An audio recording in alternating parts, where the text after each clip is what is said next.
जय हो पीताम्बरा माई, जय हो धूमावती माई। आज हम बात करेंगे दतिया की, वही दतिया जहाँ पीताम्बरा माँ है, धूमावती माँ है। मेरे वीडियो बनाने का या आप लोगों के बीच में आने का सिर्फ एक उद्देश्य था। दतिया पीठ को लेके बहुत भ्रम है, इसी विषय पर आज का मेरा ये वीडियो है। शक्तिपीठ दतिया फेमस क्यों है, उसकी प्रसिद्धि क्यों है? उसकी प्रसिद्धि का सबसे पहला कारण है कि तंत्र शास्त्र में 10 महाविद्याएं हैं। उन 10 महाविद्याओं में जो देवी धूमावती हैं उनका 7वां स्थान है, और पीताम्बरा जिन्हें बगलामुखी बोलते हैं, माँ बगलामुखी, वो पीताम्बरा 8वीं महाविद्या है।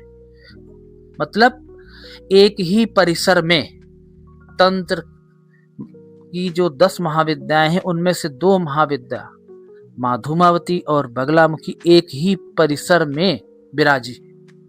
बात शुरू हुई थी धूमावती माँ से कि दतिया में जो धूमावती माँ है उनके दर्शन केवल शनिवार मिलते हैं। तो मैं जानकारी के लिए आपको बताना चाहता हूँ कि ये बिल्कुल भ्रम है, बिल्कुल झूठ है। आज इस भ्रम को दूर करने की कोशिश है मेरी, और मुझे उम्मीद है कि आप मेरी बात समझ पाएंगे। और जो भी भक्त हैं, जो भी माँ पर आस्था रखते हैं, पीताम्बरा पर, धूमावती पर या दतिया पीठ पर, वो लोग दूसरे लोगों को भी बताएंगे। और कौन सी वो चीज़ें हैं जो सिर्फ हमारे लिए भ्रम पैदा कर रही हैं और वाकई में हम देवी जी की स्तुति नहीं कर पा रहे हैं, केवल हम लोगों के कहे पर चल रहे हैं। माँ धूमावती के दर्शन आपको नियमित मिलेंगे। आप नियमित दर्शन करिए। सुबह और शाम धूमावती का मंदिर रोज खुलता है। जाड़ा, गर्मी, बरसात, हाँ थोड़ा समय में बदलाव होता रहता है। हाँ, आरती और पूजन का जो समय होता है सुबह शाम का, उस निश्चित समय से में 45 मिनट 1 घंटे जो भी मंदिर खुलेगा, उसके बाद माँ को आरती भोग दिया जाएगा और उसके बाद पर्दा डाल के ताला लगा दिया जाता है। यानी कि सुबह आरती के समय और शाम आरती के समय 365 दिन आप माँ धूमावती का आशीर्वाद ले सकते हैं। इसमें कहीं कोई संशय, कहीं कोई भ्रम की बात नहीं है। दूसरी बात, एक सवाल होता है कि धूमावती का दर्शन सौभाग्यवती महिलाओं को नहीं करना चाहिए, बहुत पाप पड़ता है। हाँ, उसके पीछे कारण है कि जो शादीशुदा महिलाएं, सौभाग्यवती महिलाएं, उनको धूमावती के दर्शन नहीं करने चाहिए, क्योंकि धूमावती माँ विधवा वेश में है। माँ धूमावती विधवा वेश में, उनकी सफ़ेद पोशाक है, उनको सफ़ेद फूल पसंद है, उनको नमकीन, पकौड़े, मुंगौड़े, इनका प्रसाद चढ़ता है। आप प्रसाद अर्पित करिए, सफ़ेद फूल की माला खरीदिए, वो अर्पित करिए, सुबह शाम दोनों टाइम दर्शन करिए। जब भी आप जाएंगे आपको दर्शन मिलेंगे।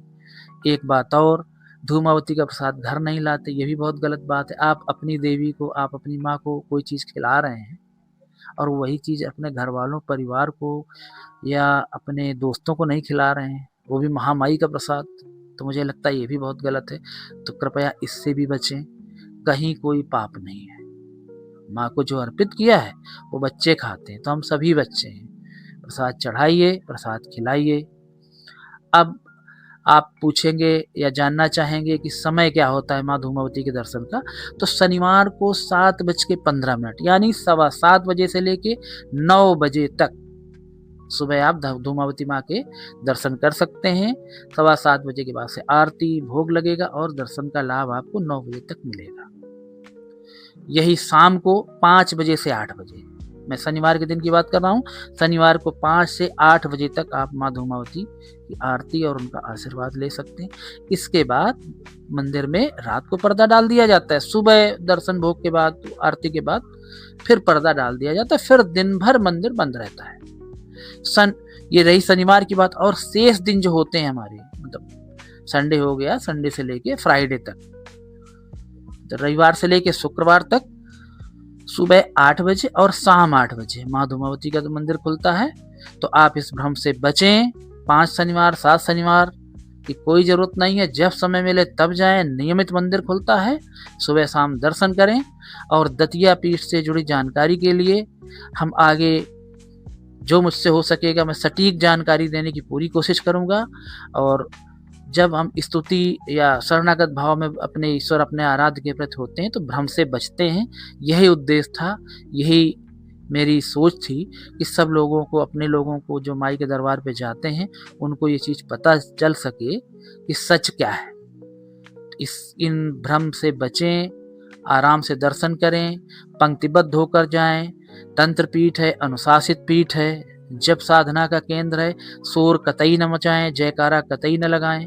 सौभाग्यवती महिलाएं नहीं जाती हैं, लेकिन आप एक सवाल फिर खड़ा कर सकते हैं कि मैंने महिलाओं को दर्शन करते देखा है, तो उसकी वजह भी आज आपको बता देता हूँ अंत में, कि वो महिलाएं जो दर्शन कर रही होती हैं, दरअसल वो या तो स्थानीय माने दतिया शहर या आसपास के कस्बों की होती हैं। अब वो बहुत छोटी उम्र में 8 साल, 9 साल, 10 साल की उम्र में अपने माता पिता के साथ दर्शन करने आती रही, तो उनकी शादी हुई नहीं थी, अविवाहित थी, तो वो माँ धूमावती माँ के दर्शन करती थी। समय का चक्र, उनका भाग्य कि उनकी शादी मान लेते कि वहीं हो गई, उसी शहर में हो गई, दतिया शहर में हो गई, 5-7 किलोमीटर बगल में हो गई, किसी कस्बे में हो गई। तो अब उनका अपना तर्क है कि मैं बचपन से माँ के पास आती थी और मैं तो यहीं रहती हूँ, मैं सिर्फ इसलिए दर्शन करने यहाँ आती हूँ। इसलिए किसी भी भ्रम में ना पड़े, किसी भी मिथ में ना पड़े। दतिया हर दिन दर्शन करने जाएं, हर दिन दर्शन मिलेंगे। दर्शन का मैं आपको बता भी चुका हूँ। दतिया से जुड़ी और जानकारी के लिए मैं अगले एपिसोड में, ये मेरा पहला दतिया पीताम्बरा पीठ की जानकारी का पहला एपिसोड है, मैंने पूरी कोशिश के साथ, पूरी सजगता सटीकता के साथ पूरी जानकारी आपको उपलब्ध कराई है। और मैं चाहूँगा कि इस जानकारी को आप ज़्यादा से ज़्यादा लोगों तक शेयर करें, लोगों को जागरूक करें, जिससे एक अच्छी जगह, एक ऊर्जा वाली जगह, एक शक्तिपीठ के बारे में भ्रांतियां पैदा ना हो। ये भी एक बड़ी पूजा है। जय माई की तो चिंता काहे की।